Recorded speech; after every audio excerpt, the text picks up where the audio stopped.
చిన్ని చిన్ని ఆశ చిన్నదని ఆశ ముద్దు ముద్దు ఆశ ముత్యమంత ఆశ గాలినై నేను తేలిపోవాలి.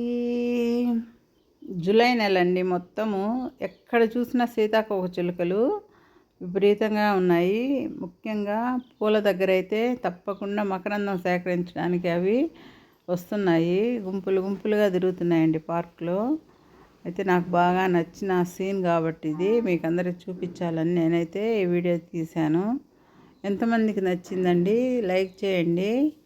సీతాకోకచిలుక జీవితము చాలా చిన్నదైనప్పటికీ అది ఎంతో రంగులతో నింపబడి ఉంటుందండి. దాని స్ట్రక్చరే కాదు, దాని లైఫ్ స్టైల్ కూడా రంగురంగుల పూల మధ్యన సంచరిస్తూ ఉంటాయి కదా.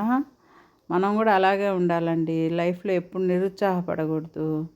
అందుకోసమని మనము సీతాకోకచిలుకను చూసి ఒక లెసన్ లాగా మనం నేర్చుకోవచ్చు ఎంత హ్యాపీగా హుషారుగా ఉండాలో. మనం ఎక్కువగా ఇళ్లల్లో పార్కుల్లో సింపుల్గా పెంచుకోవడానికి ఇంటి ముందు ముఖ్యంగా కలర్ఫుల్గా ఉండేదానికి వెరైటీస్ అండి. రకరకాల వెరైటీస్లో ఉన్నటువంటి డ్రెస్సినా ఫ్యామిలీకి చెందినటువంటి మొక్కల్ని కొన్ని చూపిస్తాను చూడండి ఫ్రెండ్స్. ఇది వైట్ వెరిగేటెడ్ కలర్స్ చూసారు కదా. ఆకులు వెడల్పుగా ఉంటాయి. రెడ్ వైట్ మిక్స్డ్ సారలు కలిగి మొజాయిక్ లాగా కలర్ఫుల్గా ఉంటాయండి.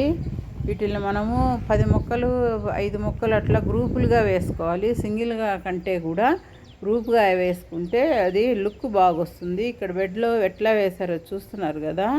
మినిమం 5-6 మొక్కలు నాటున్నారు.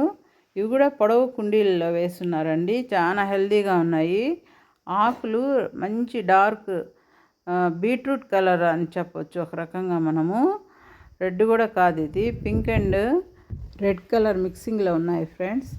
మనము డ్రెస్సినా ఫ్యామిలీకి చెందినటువంటి మొక్కల్ని గార్డెన్లోకి సెలెక్ట్ చేసుకుంటే ఎక్కువగా కలర్ఫుల్గా మన గార్డెన్ కూడా పెట్టుకోవడానికి అనుకూలము. తక్కువ వాటర్తోనే ఇవి బతుకుతాయి. ఫ్లవరింగ్ రావు, ఓన్లీ ఆకులు మాత్రమే మనకు అందం కొరకు పెంచుకునే మొక్కలండి.